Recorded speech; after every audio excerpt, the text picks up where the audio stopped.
Hello, good afternoon.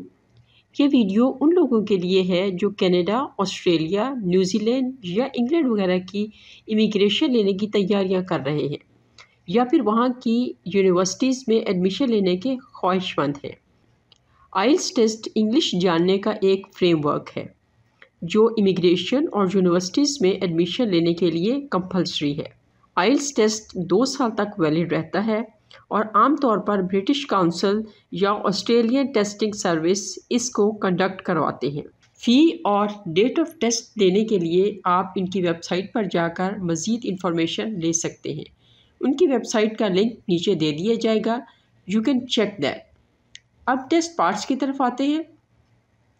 इस test के 4 sections होते हैं: listening, reading, writing and speaking. इसके 2 फेजेस होते हैं: जनरल एंड एकेडमिक। इमिग्रेशन के लिए जनरल फेज़ एक्सेप्टेबल है और यूनिवर्सिटीज़ में एडमिशन के लिए एकेडमिक फेज़ रिक्वायर्ड है। इन दोनों फेजेस के लिए लिसनिंग और स्पीकिंग एक ही तरह के होते हैं। आज हम लिसनिंग टेस्ट की प्रैक्टिस करेंगे। ये बात याद रखें कि क्वेश्चन इसी तरह के होंगे जिसकी अभी हम टेस्ट में प्रैक्टिस करेंगे। और ये भी याद रखें कि लिसनिंग टेस्ट के भी 4 पार्ट्स होते हैं। पहला सेक्शन जिसमें आमतौर पर 2 अफराद बातचीत करते हैं। दूसरे सेक्शन में यूजुअली एक फ़र्द बात करता है किसी भी टॉपिक पर। तीसरे सेक्शन में 3 या 4 लोग आपस में बात करते हैं और फोर्थ और लास्ट सेक्शन में फिर एक पर्सन होता है जो किसी टॉपिक पर लेक्चर दे रहा होता है। इस वीडियो में हम आपको अच्छा स्कोर करने के कुछ प्रैक्टिस क्लूज़ भी बताएंगे। Thank you and let's start the test. You will hear a number of different recordings and you will have to answer questions on what you hear. There will be time for you to read the instructions and questions and you will have a chance to check your work. All the recordings will be played once only. The test is in 4 sections. At the end of the test, you will be given 10 minutes to transfer your answers to an answer sheet.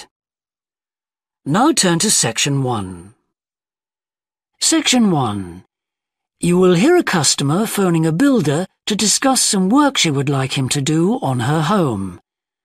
First, you have some time to look at questions 1 to 6.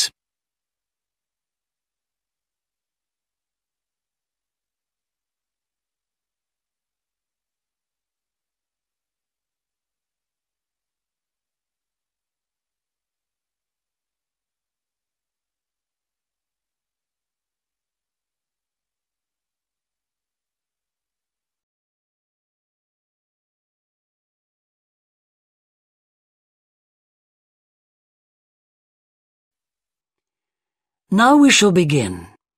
You should answer the questions as you listen, because you will not hear the recording a second time. Listen carefully and answer questions 1 to 6. Thorndike's? Good morning. Is that Mr. Thorndike? Speaking. How can I help? I've got quite a few things which need painting and fixing in the flat, and I wonder whether you'd be able to do the work. I'm sure I'd be able to help, but let me take down a few details. Yes, of course. Well, firstly, how did you hear about us? It was my friend May Hampton. You did some excellent work for her a couple of years ago. Do you remember? Oh, yes. That was in West Park Flats. Lovely lady. Yes, she is. And what's your name, please? It's Edith Pargeter. Edith. Can you spell your surname, please? It's Pargeter. Double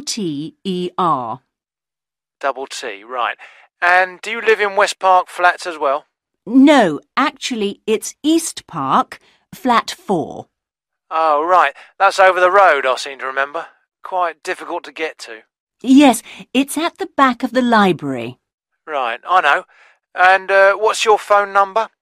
875-934, but I'm out a great deal in the afternoons and evenings. So would the best time to ring you be in the morning? Yes. Fine, I've made a note of that. Can I just ask, I'll be in a van, and I know parking's rather difficult round your flat. Where would you recommend? Well, I always tell people in larger vehicles to park by the post box on the other side of the road from the entrance. Good, thanks. And will you be able to give me a full itemised quote? Oh, yes, I'll list all the jobs separately with individual prices. That'd be a great help. No problem. Before you hear the rest of the conversation, you have some time to look at questions 7 to 10.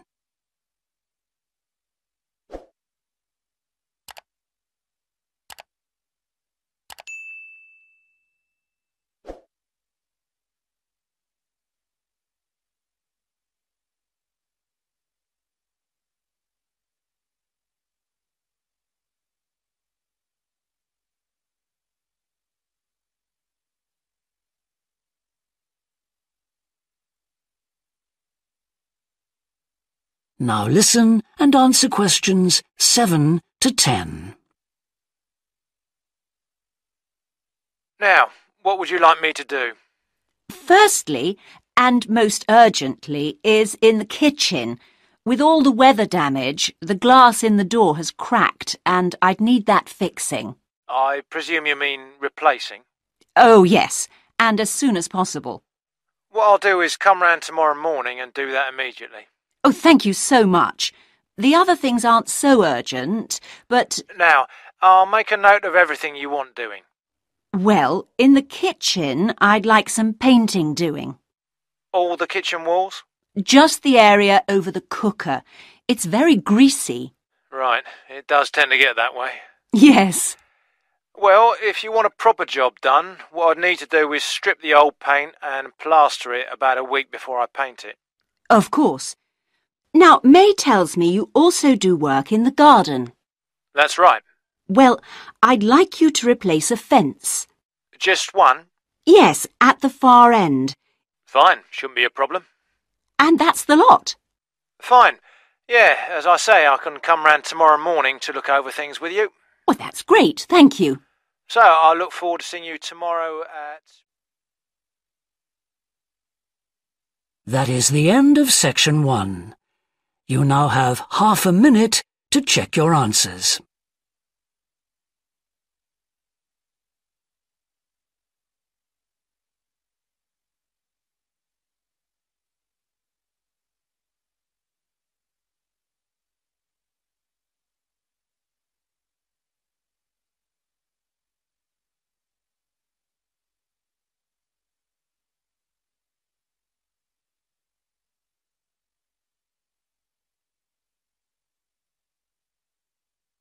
Now turn to Section 2. Section 2. You will hear a recorded talk giving an introduction to the historical theme park of Manham Riverport in England. First, you have some time to look at questions 11 to 15.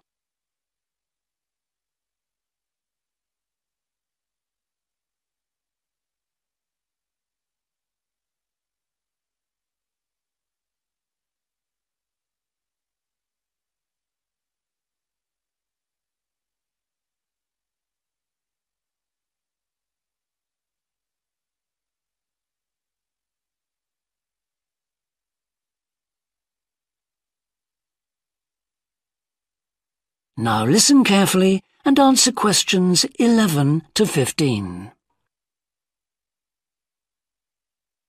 Welcome to Manham Port, where 1,000 years of history are brought to life. All the family can enjoy a day out at Manham, visit our copper mine, see models of the machinery it used, have your photo taken in 19th century costume, experience at first hand how people lived at different stages throughout history, and especially how children studied, worked and played. The port of Manham is located in beautiful and peaceful countryside, on a bend in the great River Avon, and developed here because it's the highest navigable point of the Avon. Boats can go no higher up this river, and proved a handy place to load and unload cargo to and from the sea, which is over 23 miles away. A small port was already established here when, about 900 years ago, tin was discovered nearby, though it wasn't until the Industrial Revolution, when a tremendous need for metals of all kinds developed, that Mannum expanded to become one of the busiest ports in the country. And because it was already so busy, prospectors began to look for other minerals, and by the end of the 19th century, lead, copper, manganese and arsenic were added to the cargoes leaving Mannum. In the early days, the ores had been smelted or processed in the same area they were mined. But as demand grew, the smelting process required huge factory furnaces or fires to melt the metal from the rock, and there was not enough coal in the local area, so the rocks containing minerals had to be shipped long distances. Sadly, in the 20th century, the great port of Mannum declined, and thousands of workers were forced to emigrate out of the area. The building at the port fell into disrepair, and the place became almost forgotten. But then the Mannum Trust was formed to conserve the historical resources of the area. It organised scores of local volunteers to remove undergrowth to find the original outlines of the installations.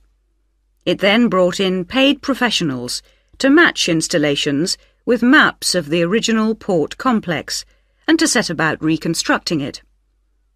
Today, you can see the results of this ambitious programme of restoration.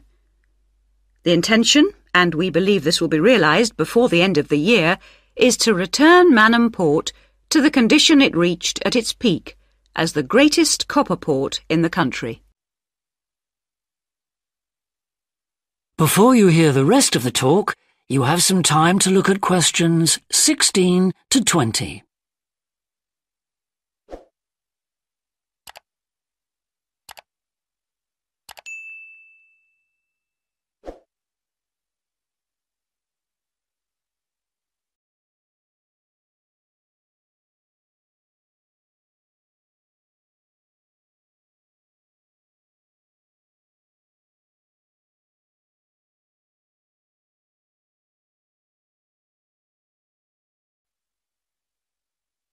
Now listen and answer questions 16 to 20. But what can you do and see on your visit today? Here are just a few highlights. We suggest you start with the visit to the copper mine. Travel on converted mining trains and journey into the depths of the mountain along seams once worked by hundreds of miners. Watch out especially for the great pumping machines which rid the mine of water. But please be warned that, like all mines, ours is very dark and closed in, and we do say that children under 5, and also dogs, should not be taken into the mine. The next recommended visit is to the village school. While looking round the classrooms, take a special look at our display of games, which is one of the largest in the world. And it's recommended that you time your visit to coincide with a guided tour. This will give you the opportunity to ask lots of questions. Near the school is the beautiful old sailing ketch called the George. You're welcome to board the boat and look round the cabins. Look out for the ship's wheel, which was missing until only 5 years ago when it was dredged out of the silt by a local fisherman. We have no idea how it got there, but it's been polished and proudly restored to its original place on the boat. Please take care going down the ladders if you wish to visit the lower deck. We don't recommend you allow young children to use them. So we hope you have a memorable visit to Mannum Port, and will tell your friends all about us. That is the end of section 2. You now have half a minute to check your answers.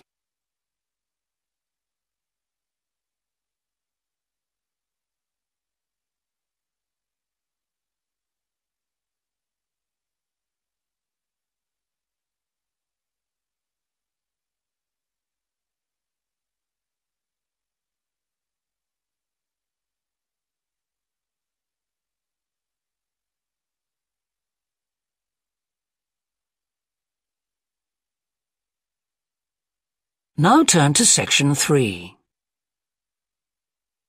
Section 3.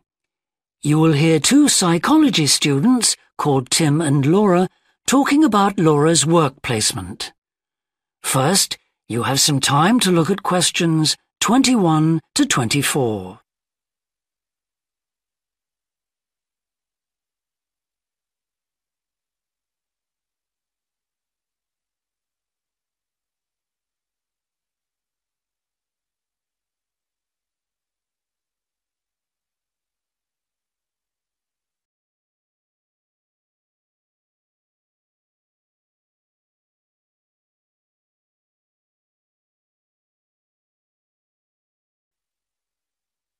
Now listen carefully and answer questions 21 to 24. Hi, Laura. Could you spare a few minutes to talk about the work placement you did last summer? I'm thinking of doing one myself. Hi, Tim. Sure. Didn't you do yours at an environmental services company? That's right. It's only a very small company, and they needed someone to produce a company brochure. And I wanted to get some business experience because I'm interested in a career in occupational psychology in a business environment. It was good because I had overall responsibility for the project. What kind of skills do you think you developed on the placement? I mean, apart from the ones you already had. Did you have to do all the artwork for the brochure, the layout and everything? We hired the services of a professional photographer for that. I did have to use my IT skills to a certain extent because I cut and pasted text from marketing leaflets. But that didn't involve anything I hadn't done before. Do you think you got any better at managing your time and prioritizing things? You always used to say you had trouble with that. Oh, definitely. There was so much pressure to meet the project deadline. And I also got better at explaining things and asserting my opinions, because I had to have weekly consultations with the marketing manager and give him a progress report. It sounds as if you got a lot out of it then. Absolutely. It was really worthwhile. But, you know, the company benefited too. Yes, they must have done. After all, if they'd used a professional advertising agency to produce their brochure instead of doing it in-house, presumably they'd have paid a lot more. Oh, yes. I worked it out. It would have been 250% more, and I thought the end result was good, even though we did everything on site. The company has quite a powerful computer, and I managed to borrow some scanning software from the university. The new brochure looks really professional. It enhances the image of the company straight away. So, in the long run, it should help them to attract clients and improve their sales figures? That's the idea, yeah. Before you hear the rest of the discussion, you have some time to look at questions 25 to 30.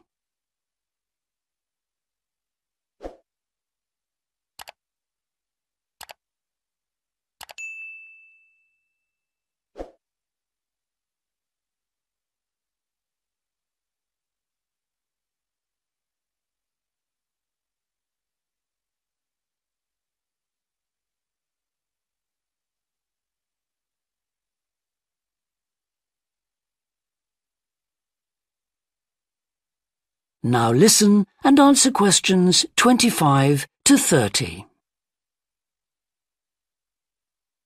Well, all in all, it sounds very positive. I think I'll go ahead and apply for a placement myself. How do I go about it? It's easy enough to do, because there's a government agency called STEP, S-T-E-P, that organizes placements for students. You should start by getting their booklet with all the details. I expect you can download one from their website. Actually, they've got copies in the psychology department. I've seen them there. I'll just go to the office and pick one up. Right. And then, if I were you, after I'd looked at it, I'd go over all the options with someone. I suppose I should ask my tutor's advice. He knows more about me than anyone. One of the career officers would be better. They've got more knowledge about the jobs market than your personal tutor would have. Okay. And then, when you know what you want, You can register with STEP. You'll find their address in the booklet. And once you've registered, they assign you to a mentor who looks after your application. And then I suppose you just sit back and wait till you hear something? They told me at the careers office that it's best to be proactive and get updates yourself by checking the website for new placement alerts. Your mentor is supposed to keep you informed, but you can't rely on that. I don't suppose it's a good idea to get in touch with companies directly, is it? Not really. But it is the company who notifies you if they want you to go for an interview. You get a letter of invitation or an email from personnel department. And do I reply directly to them? Yes, you do. STEP only gets involved again once you've been made a job offer. Right.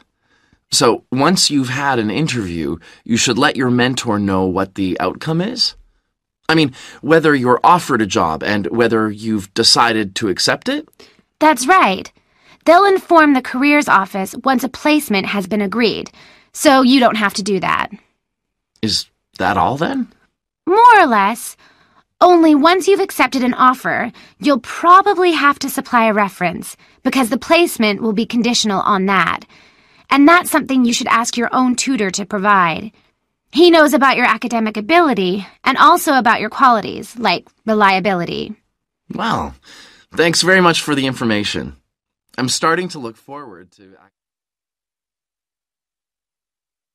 That is the end of section 3. You now have half a minute to check your answers.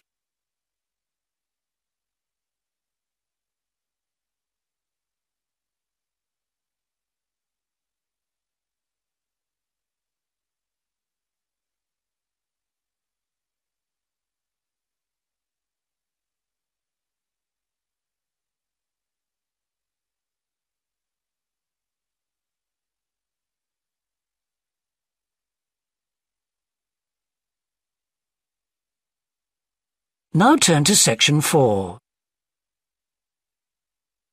Section 4.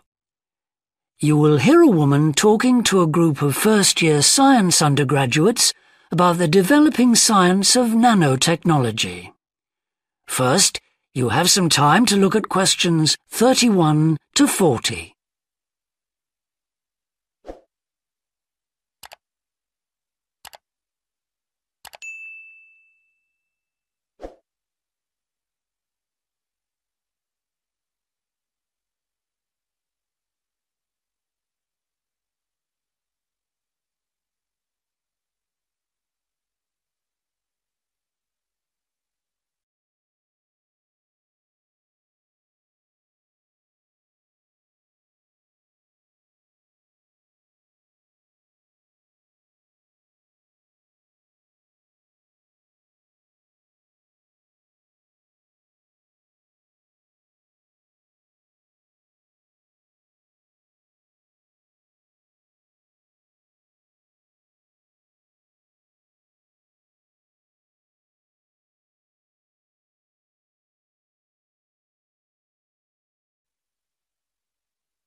Now listen carefully and answer questions 31 to 40.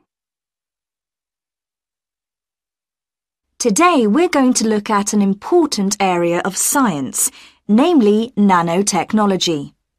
So, what is it?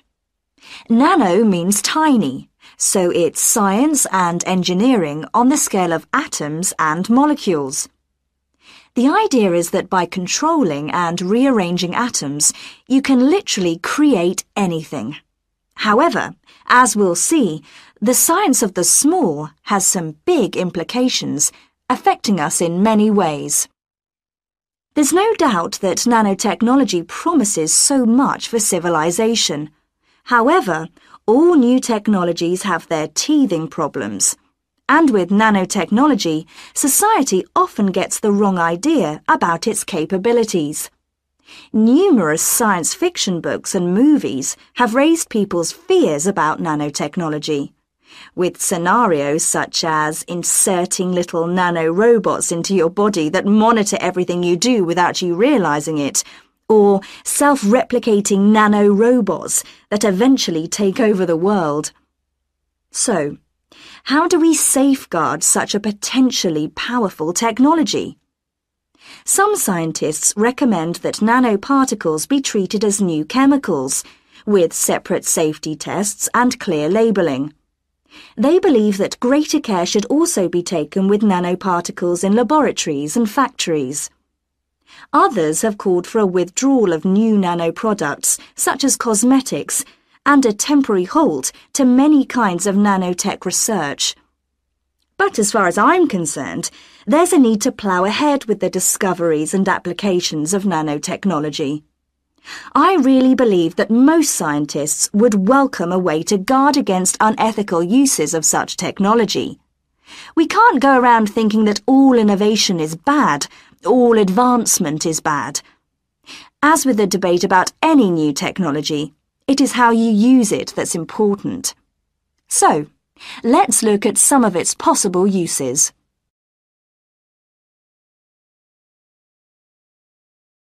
Thanks to nanotechnology, there could be a major breakthrough in the field of transportation, with the production of more durable metals.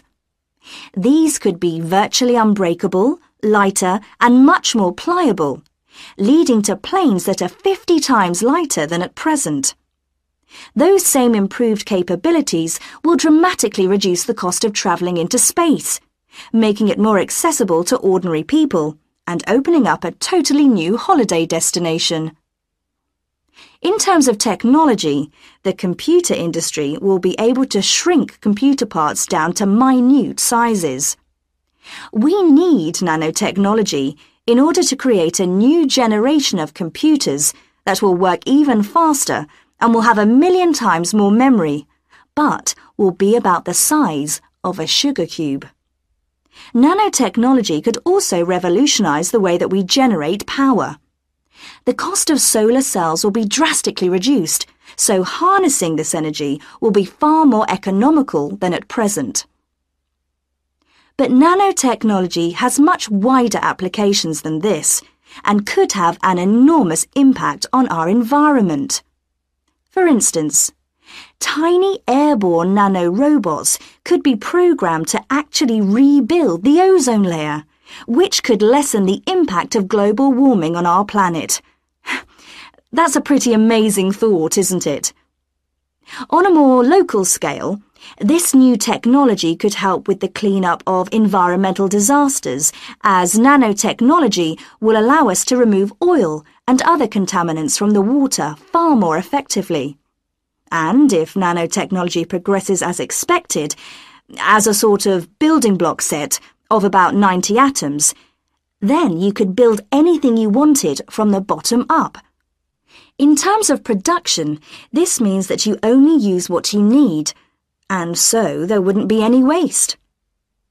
The notion that you could create anything at all has major implications for our health. It means that we'll eventually be able to replicate anything. This would have a phenomenal effect on our society. In time, it could even lead to the eradication of famine through the introduction of machines that produce food to feed the hungry. But it's in the area of medicine that nanotechnology may have its biggest impact.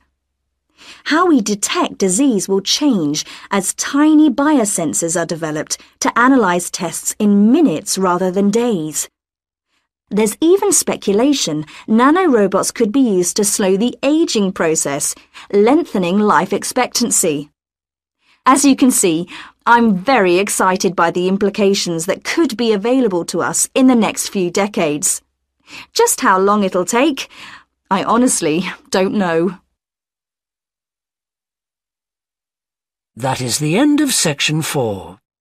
You now have half a minute to check your answers.